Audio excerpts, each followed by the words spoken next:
皆さんこんにちはကြတာတော့နှစ်ပုံမြောက်ဗီဒီယိုဖြစ်တယ်ပေါ့နော်အဲ့တော့အရှိရဗီဒီယိုကြည့်ပြီးတော့စာရီပါတွေလှုပ်လိုက်ပြီလားပေါ့နော် vocab တွေဘယ်လောက်ထိရသွားပြီလဲပေါ့နော်comment လေးရေးပေးတဲ့သူတွေကိုလည်းကျေးဇူးအများကြီးတင်ပါတယ်ကြည့်ပေးတဲ့သူတွေကိုလည်းကျေးဇူးအများကြီးတင်ပါတယ်ဆိုတော့အခု part 2ပေါ့နော် part 2အနေနဲ့ဆက်ပြီးတော့သွားရအောင်ရှင်းမှာတော့a i u e o ပြီးခါကီကူကေကိုပြီးကာဂီဂူကေကိုဆိုပြီးတော့မှအဲ့ဒီ၃ခုပေါ့နော်အခုဒီတစ်ခါမှာအဲ့နောက်ဆက်တွဲစာရှိစုဆယ်စို့ပြီးသွားလို့ရှိလို့ရှိရင်အဲ့ဒီဟာကိုနှစ်ချောင်းတင်လိုက်တဲ့အခါမှာအတန်လေးသွားတယ်စာကြည့်စုဆယ်စို့ဆိုတဲ့ဥစ္စာလေးရယ်ပြီးရင်他妻子的头ပြီးရင်他妻子的头အဲ့ဒါလေးရသွားမယ်ပေါ့နော်ဆိုပြီးတွေးတာပါလေခေပါစလိုက်ရအောင်ဟုတ်ပြီဒီတစ်ခါကစလိုင်းဖြစ်ပါတယ်စရှိစုစေဆိုဆိုစာရှိစုစေဆိုစာရှိစုစေဆိုပြီးရေးတယ်ပေါ့နော်အဲ့လိုပဲအတန်ထွက်တယ်ပေါ့နော်အဲ့တော့အပေါ်ကဟီရာဂနာအောက်ကခါတာခနာဆိုတော့ဒါသိပြီပေါ့နော်အရင်ဆုံးချရေးကြည့်ပါပေါ့နော်ရေးပုံရေးနည်းရဲ့ရှေ့ဗီဒီယိုမှာပြောတဲ့အတိုင်းရှာကြည့်လို့ရပါတယ်တခြားတွေမှာလည်းလှလှလေးတွေတင်ထားတာလေးရှိတယ်ပေါ့နော်ကဲတော့တစ်ချက်လောက်ရေးကြည့်ပါစာရှိစုစေဆိုဟုတ်ပြီနော်အဲ့တော့စာရှိစုစေဆိုဆိုပြီးတော့မှပြီးသွားလို့ရှိလို့ရှိရင်ဆက်ပြီးတော့ပြောချင်တာရိုမာကြီးပေါ့နော်ရိုမာကြီးဆိုတဲ့ဥစ္စာလေးကအခုပြထားတဲ့အင်္ဂလိပ်လိုပေါင်းတဲ့ဥစ္စာလေးပေါ့အဲ့ဒါလေးလည်းရှိသေးတယ်ဆိုတော့အဲ့ဒါကအင်္ဂလိပ်လိုပေါင်းတော့ဆက်စချင်းလိုင်းကိုကြည့်လိုက် A I U E O ဆိုပြီးတော့မှတွေ့မှာပေါ့နော်အဲ့ဒါအဓိကကြာ R E U A O ဆိုတဲ့ဆက်စချင်းတင်နေတဲ့ဥစ္စာအဲ့ဒါပေါ့နော်အဓိကအဲ့ဒါဘာလို့သိစေချင်လဲဆိုလို့ရှိရင်ကွန်ပျူတာတွေမှာတိုင်ပင်ရိုက်တဲ့အခါကျရင်ဂျပန်စလုံးတွေမပါဘဲနဲ့ပေါ့နော်အင်္ဂလိပ်စလုံးကနေတစ်စင်ရိုက်တယ်ဆိုရင်ဒီစလုံးပေါင်းလေးကိုသိတာတော့မှရိုက်လို့အဆင်ပြေမှာပေါ့နော်အဲ့လိုလေးလည်းရှိတယ်ဒါလေးလည်းလိုတယ်ပေါ့နော်ပြောရမယ်ဆိုလို့ရှိရင်အဲ့ဒါလေးကိုလည်းမှတ်ထားပါလို့ပြောချင်ပါတယ်အဲ့တော့ A က A ဆိုတော့ KA ဆိုလို့ရှိရင်ခဖြစ်တယ်ကွာ GA ဆိုရင်ဂပေါ့ SA ဆိုရင်စပေါ့အဲ့လိုမျိုးပုံစံမျိုးပေါ့နော်ဆိုတော့လွယ်ပါတယ်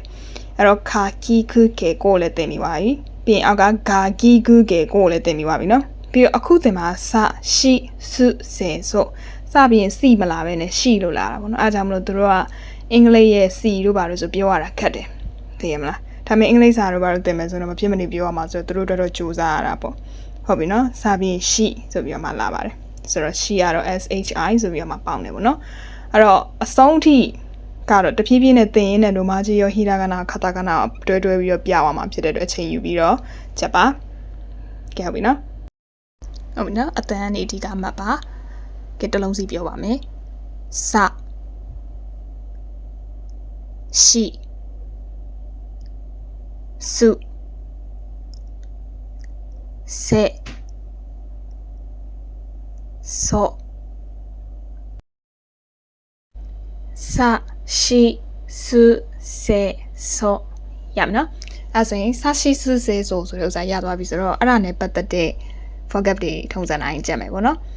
ဖတ်ကြည့်မယ်ပေါ့အဲ့ရနေတစ်စင်ဖတ်တာကိုလေ့ကျင့်မယ်ဆိုတော့ဒီတိပြီးသွားပြီဆိုရင်ရေးနည်းလေးနဲ့ကိုယ့်အနေကိုတစ်လုံး10ခေါက်15ခေါက်လောက်ရေးကြည့်လိုက်ပါအောင်အရင်ဗီဒီယိုမှာတော့အလိုင်းခလိုင်းပြီးဂါကီဂူကေကိုတင်ခဲ့ရဆိုတော့အဲ့ဒါကိုလည်းပြန်ပြီးတော့ရေးလိုက်ပါအောင်အဲ့ဒါဆိုလို့ရှိရင်တော့မမေ့တော့ဘူးပေါ့နော်ပို့ပြီးတော့မြင်မြင်ဆက်ဆက်ရသွားပါမယ်အဲ့တော့အခုအဲ့ဒီအရှိရတင်ခဲ့တဲ့အနေစပြီးတော့အခုစာရှိစုဆယ်ဆိုအထိ vocab တွေထုတ်လိုက်မယ်အဲ့ဒါကိုဖတ်ကြည့်ပါပေါ့နော်ဖတ်ကြည့်ပြီးတော့ထုံးစံတိုင်း practice တွေလည်းပါပါမယ်ကဲတော့ကြည့်လိုက်ရအောင်ဆိုတော့စစချင်းစလုံး sushi အဲ့တော့ sushi ဆိုဖတ်ကြည့်လိုက်ပေါ့နော်သိသွားပြီမလား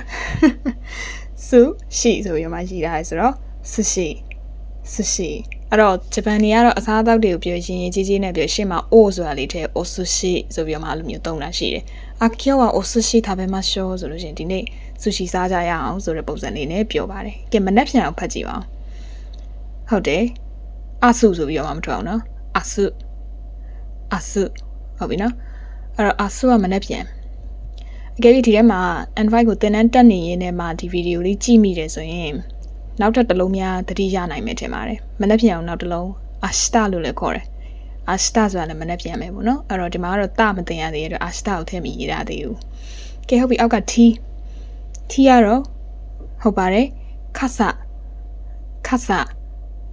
ခါဆာဟုတ်ပြီနောက်တစ်ခုညွန်ပြသည်ဖတ်ကြည့်ပါအောင်လွယ်လွယ်လေးနော်ဆာဆုဆာဆုညွန်ပြသည်နော်ဥမာလက်ညှိုးထိုးတယ်လို့ပါလို့ဆိုရင်ဆာဆုဆိုသုံးလို့ရတယ် point လောက်လိုက်တယ်ပေါ့နော်နောက်တစ်ခုကပွင့်သည်တဲ့ဆာခုဟုတ်တယ်ဆာခုဆာခုပွင့်သည်အဲ့တော့အဲ့မှာပွင့်တာဘာပွင့်တာလဲဆိုတော့ဒီတကားပန်းပွင့်တာဖြစ်သွားပြီအရှိဗီဒီယိုမှာတော့ပွင့်တာတခုပါတယ်အခုဆိုပြီးတော့မှတကားပွင့်တာတွေပါလို့ပြောတယ်ဒီကပန်းပွင့်တာဆာခုနောက်တစ်ခုအောက်ကဟာဖတ်ကြည့်ပါဦးဟုတ်တယ်နော်အာဆာကုဆာအာဆာကုဆာဆိုပြီးတော့မှအာဆာကုဆာအာဆာကုဆာအာဆာကုဆာနေရာနာမည်ပေါ့နော်အဲ့တော့ဒီမွန်စလီယာကြည်လားပေါ့နော်皆さんဒီမွန်စလီယာထဲမှာလေမူဇန်ကိုတွေးလိုက်တာလေတွေးလိုက်တဲ့နေရာအာဆာကုဆာဆိုပြီးတော့မှအဲ့ဒီနေရာလေးအာဆာကုဆာပေါ့နော်โอเคနောက်တစ်ခုကအောက်ကခိဆက်ကီဟုတ်တယ်ခိဆက်ကီခိဆက်ကီ miracle ဆိုတဲ့အဓိပ္ပာယ်ပေါ့နော်အဲ့ဒီအဓိပ္ပာယ်အတိုင်းပါမယ်ခိဆက်ကီနော်ခိဆက်ကီဆိုတချင်းလည်းရှိတယ်ပေါ့နော်အဲ့ဒါလေးလည်းနားထောင်ကြည့်ပါပေါ့နော်ဗာလဲ明日今日よりも好きになれる溢れる想いが止まらない今もこんなに好きでいるのに言葉にできない君のくれた日々が積み重なり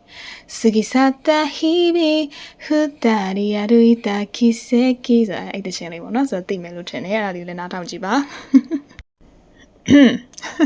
ဆိုတော့အဲ့ဆိုလို့ရှိရင်နောက်တစ်ခုတော့မယ်ပေါ့နော်ချွေးရကြတော့ဘယ်လိုဖတ်လဲဟုတ်တယ်အဆဲမုံနော်အဆဲချွေးပါအဲ့တော့ခြေထောက်ကရော yes အရှိခြေထောက်ဟုတ်ပါတယ်အဲ့တော့ဂျပန်ရောက်လာရင်ကြားရမယ်ပေါ့နော်足元にご注意くださいဆိုတဲ့မလားခြေထောက်ကိုတတိထားပါပေါ့ဆိုပြီးတော့เนาะကဲနောက်တစ်ခုကအသိစိတ်ဟုတ်တယ်意識ဆိုရှိကိုအဲ့လိုမျိုးအပြည့်စုံပြီးတော့မထား意識ဆိုဖြစ်သွားတာပေါ့เนาะ意識အသိစိတ်နောက်တစ်ခု規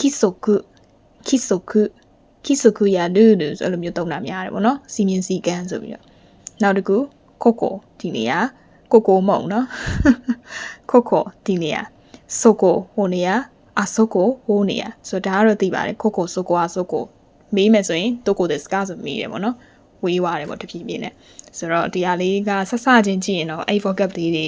မသိသေးရလည်းဖြစ်နိုင်တယ်နည်းနည်းလေးသင်တန်းတွေပိုင်းမှာတက်ပြီးလို့ဒီ value ရဲ့ video တွေ့တယ်ဆိုလို့ရှိရင်တော့သိနေမယ်လို့ထင်ပါတယ်ဆိုတော့ဒီထိ okay လားပေါ့နော်ကဲနောက်တစ်မျက်နှာရောက်သွားပြီစာကစုရှာသည်ပျောက်တာတွေရှားတာပေါ့နော်။遅いနောက်ကျတော့နေတော့ဆိုတဲ့အဓိပ္ပာယ်သူမှအဓိပ္ပာယ်2မျိုးလုံးရှိပါတယ်။နောက်တစ်ခု塩စားကိုပြောတာပါ။美味しいရတာရှိတော့ဆိုတဲ့အဓိပ္ပာယ်ပေါ့။အဲ့တော့ဘာသာစကားအရာဒီတိုင်းမြန်မာစကားမှာဆိုလို့ရှိရင်တခုစားလို့ရှိရင်ရတာရှိလားလို့မေးတာတဲ့ကောင်းလားလို့မေးတယ်မလား။အဲ့လိုနေရာမှာသုံးတယ်ပေါ့နော်။美味しいအရင်တော့ကြော်ညာလေးတောင်သတိရသွားတယ်လို့ပေါ့နော်။မုတ်ထုတ်တယ်လေ။နောက်တစ်ခုဟုတ်တယ်世界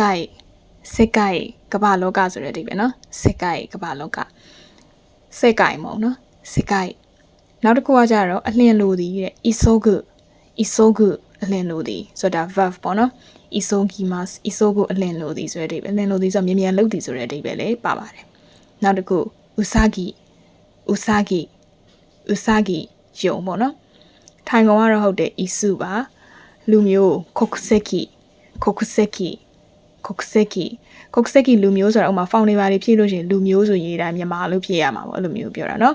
နောက်တစ်ခု嘘အလိမ်ညာဆိုတဲ့အဓိပ္ပာယ်เนาะ嘘စကီဆိုလို့ရှိရင်လူလိမ်တယ်เนาะကဲနောက်တစ်ခုโอคาဆန်မဟုတ်ပဲねခါနဲ့အာနဲ့အတန်လိုင်းတူတဲ့အတွက်โอคาဆန်အမေပေါ့เนาะနောက်တစ်ခုရှိစုကတိတ်ဆိတ်လို့ရေးတာဒီဥစ္စာတိတ်ဆိတ်တော့ adjective ပါ adjective 2မျိုးရှိတယ် e adjective နဲ့ na adjective နဲ့2မျိုးရှိတယ်လောလောဆယ်အဲ့တိုင်းလေးခဏမှတ်ထားရှိစုက na adjective ပါရှိစုက na ဆိုပြီးတော့မှဖြစ်တယ်ပေါ့နော်အဲ့ဒီတိုင်းလေးပဲမှတ်ထားရတယ်နောက်တစ်ခုဥရှိနွားပေါ့နော်ဥရှိနွားနောက်တစ်ခုကခို ကိုရှိဆိုရင်ခါကိုပြောတာကိုရှိက itai ဆိုခါနာတယ်ပေါ့အဲ့လိုမျိုးနော်ကဲဟုတ်ပြီဒီတီကိုကြည့်လား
ဟုတ်ဆိုတော့ဘယ်နှလုံးနဲ့မှန်သွားလဲဆိုတဲ့ဥစားလေး comment မှာရေးသွားလိုက်ရပါတယ်ဆိုတော့နောက်တစ်ခုကြည့်အောင်ဇာဂျီဇူဇေဇိုဆိုတဲ့စီကိုရောက်သွားပြီပေါ့နော်အမှအချောင်းလေးတစ်ချောင်းတင်လိုက်လို့ရှိရင်အတန်လေးသွားတယ်ပေါ့နော်ဆိုတော့ဒါလေးကိုလည်းတစ်ချက်ကြည့်ပြီးတော့မှတ်လိုက်ပါအောင်ခြားလေးရေးကြည့်ပါဇာဂျီဇူဇေဇိုဟုတ်ပြီနော်ဆိုတော့ဒီမှာလိုမကြီးနဲ့ဆိုရင်တော့အဲ့လိုရေးတယ် ZA ပြီးရင်ကြီးရကြတော့ GI ဆိုပြီးတော့မှပေါင်းတယ်ပြီးရင်တော့ ZU ဇူပြီးရင် ZE ဆိုလို့ရှိရင် ZO ဆိုလို့ရှိရင် ZO ဆိုပြီးတော့မှရေးတယ်ပေါ့နော်ဆိုတော့ keyboard မှာရိုက်တဲ့ခါကျရင် GI လို့ရိုက်လို့ရှိလို့ရှိရင် G ရှိကိုအချောင်းလေးချောင်းတင်လာတဲ့ဥစားပေါ်လာလိမ့်မယ်ပေါ့နော် G ဆိုပြီးတော့ပေါ်လာပါမယ်အဲ့တော့အဲ့အချောင်းလေးတစ်ချောင်းဆိုဥစားတန်လို့ခေါ်ပါတယ်အဲ့တော့တန်တင်လိုက်တယ်ဆိုလို့ရှိရင်လို့ပြောအောင်ပါပေါ့နော်တကယ်ကတော့ဟုတ်ပြီနော်ဆိုတော့အခုအဲ့ဒီဟာနဲ့ပတ်သက်တဲ့ vocab လေးကိုစပ်ပြီးတော့လေ့ကျင့်ပါမယ်လေ့မကျင့်ခင်မှာဒီနားလေးမှာခဏရက်လိုက်ပြီးတော့ဖြစ်ဇာကြီးစုစေဆိုတဲ့ဥစားလေးကိုပါပေါင်းပြီးတော့တစ်ခေါက်လောက်ရေးကြည့်လိုက်ပါအောင်တစ်ခေါက်မကနှစ်ခေါက်လောက်ပေါ့နော်ရေးကြည့်လိုက်ပါအောင်ပြီးရင်စပါမယ်ကဲအဲ့တော့ရေးပြီးသွားပြီလို့ယူစတယ်ပေါ့နော်တကယ်တော့မရေးဘူးမလားဟုတ်ပြီအဲ့ဒါဆိုလို့ရှိရင်ဒီမှာဖတ်ကြည့်အောင်အရေးအတွက်ခစုဟုတ်တယ်နော်ခစုနောက်တစ်ခုအရသာကိုဘယ်လိုလဲလဲအာကြီးဟုတ်ပါတယ်အာကြီးတော့မဟုတ်တော့သိရမလားအဲ့မှာအာကြီးနော်နောက်တစ်ခုကကြတော့စာလုံးနဲ့နာယီဆိုပြီးတော့မှရေးထားတယ်ပေါ့နော်အဲ့ဒါကတော့ကြီးလို့ဖတ်တယ်စာလုံးနဲ့နာယီလို့ဘာလို့ရေးထားလဲဆိုတော့ခန်းကြီးမတူဘူးပေါ့နော်ခန်းကြီးမတူပဲねဥမာစလုံးတွေဆိုလို့ရှိရင်လည်းကြီးဆိုပြီးတော့မှပြောတယ်ပေါ့နော်ဥမာဘာဖြစ်ကာကြီးကဝေးကားငယ်အဲ့ဒါတွေကလည်းစလုံးတွေပဲကြီးပေါ့အဲ့လိုမျိုးပုံစံမျိုးပေါ့နာယီကကြတော့ဘာကိုပြောချင်တာလဲဆိုဥမာ1နာရီ2နာရီ3နာရီ4နာရီအဲ့လိုတွေပြောတဲ့ခါကျရင်လေကြီးဆိုတာပဲပေါ့နော်ခန်းကြီးမတူတာပါအချီကြီး1နာရီနီးကြီး2နာရီစမ်းကြီး3နာရီအဲ့လိုမျိုးသွားဂျူနီကြီး12နာရီအဲ့လိုသွားတာပေါ့နော်ကဲနောက်တစ်ခုစင်ပေါ့နော်စင်ရကြတော့ဇိုနဲ့ဥနဲ့ရေးထားတယ်မှန်တယ်ဇိုဥလို့တော့မထွက်ပါဘူးအရှိဗီဒီယိုမှာမှတ်မိလားအတန်ရှည်ဆွဲရတယ်လို့ပြောခဲ့ပါတယ်ဇိုနော်ဇိုစင်ပါ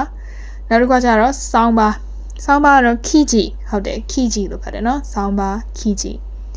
နောက်တစ်ခုကခတာခနာလေးပေါ့ gas ကိုပြောတာဂါနဲ့စုနဲ့ဟုတ်တယ် gas ဆိုပေမဲ့ gas လို့လည်းထွက်ကြပါတယ် gas နော်နောက်တစ်ခုကကြတော့ထိုင်ကုန်ဇာစိခိဟုတ်တယ်ဇာစိခိထိုင်ကုန်ဒီဘက်ကပုံဟုတ်တယ်စုခေအီမဟုတ်ပဲねစုခေဟုတ်ပြီနော်အဲ့တော့စုခေပုံဆိုတာကြတော့ဥမာပြအင်ဂျင်နီယာတွေပုံဆွဲတဲ့ပုံလေးဆိုလို့ရှိရင်လည်းစုခေတို့ဘာလို့လိုမျိုးတွေလဲတုံလို့ရပါတယ်Suman ဆိုပြီးတော့လည်းရှိပါသေးတယ်ပုံခေါ်တဲ့ခေါ်ပေါ်တွေတော့အများကြီးရှိသေးတယ်ပေါ့နော် Suki ပေါ့လို့ဆိုတော့နောက်တစ်ခုကကြတော့ sauce ကတော့ sauce အဲ့မှာအတန်းလေးပေါ့နော်အဲ့ဒီအတန်းလေးကလည်းခါခဏမှာဆိုအတန်းရှည်ဆွဲတာလို့ရှေ့ရဗီဒီယိုမှာပြောခဲ့တယ်ပေါ့နော် sauce ဆို sauce ကိုပြောတာပေါ့နော်နောက်တစ်ခုကကြတော့နိုင်ငံရေးကိုဘယ်လိုခေါ်ရလဲလဲစိတ်ကြီးနော် စေးကြီးမဟုတ်ဘဲနဲ့စေးကြီးအဲ့တော့အောက်ကနိုင်ငံရေးတော့ပါတယ်လေစေးကြီးခဟုတ်တယ်စေးကြီးခဆိုပြီးမှပါတယ်နော်မှန်တယ်ဟုတ်ပြီနောက်တစ်ခုကကြတော့ဖြတ်တီခေစုဖြတ်တီနောက်တစ်ခုမနက်ကိုဘယ်လိုဖတ်လဲအဆာနောက်တစ်ခုခေဆာဆိုတော့ဒီမနက်ပေါ့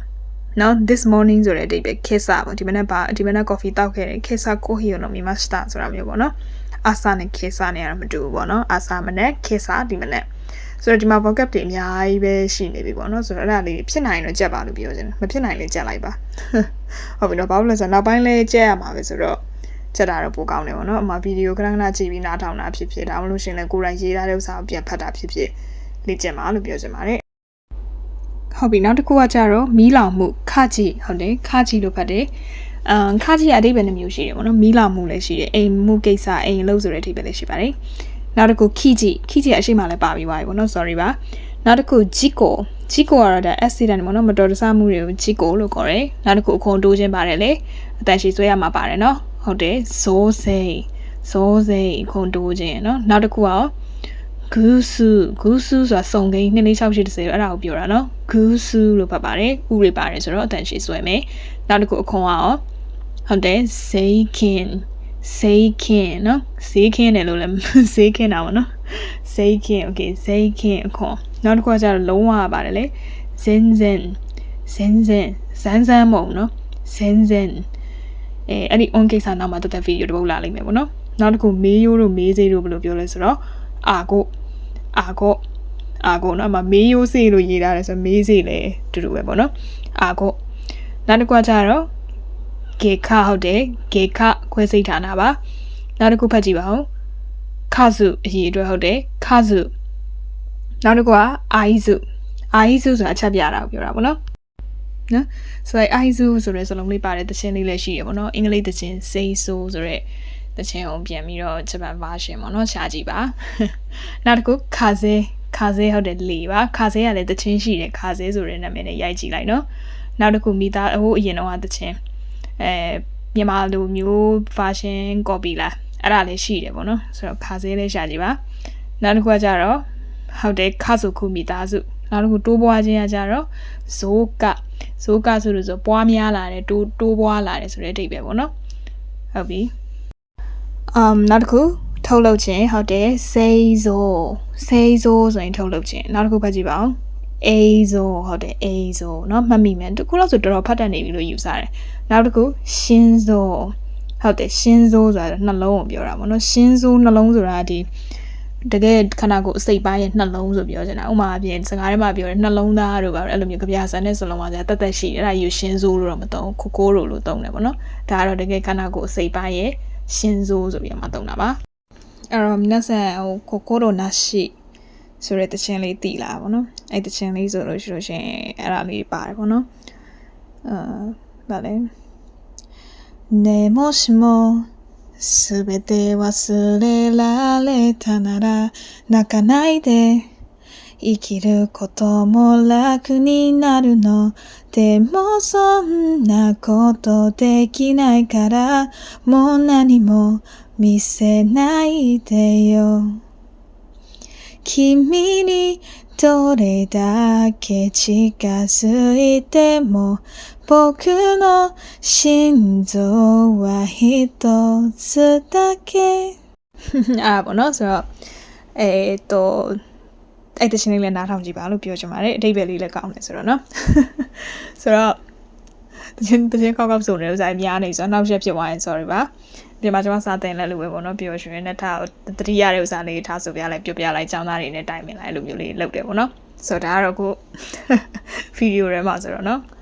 ဆိုတော့皆さんတို့ကြည့်နေတဲ့သူရှိနေမလားမရှိနေမလားတော့မကြောက်ဆိုပေမဲ့ရှိနေမယ်လို့မျှော်နေပါတယ်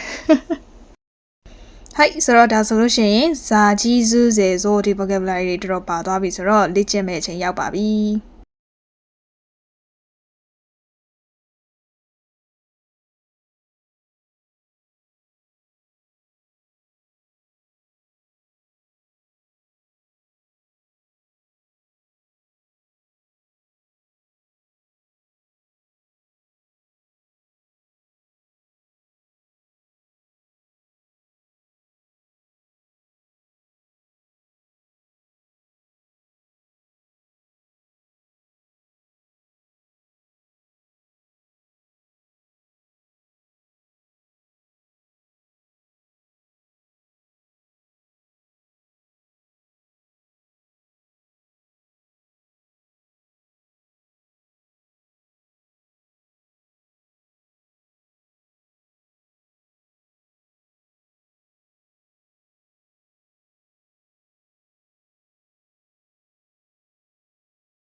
Hi အားဆိုလို့ရှိရင်ဘယ်နှလုံးနေမှန်သွားလဲခုလောက်စဉ်တော်တော်ကြီးဖတ်တတ်နေပြီလို့ယူဆပါတယ်ကျေးဇူးများတင်ပါတယ်နောက်ဗီဒီယိုမှာတွေ့ပါမယ်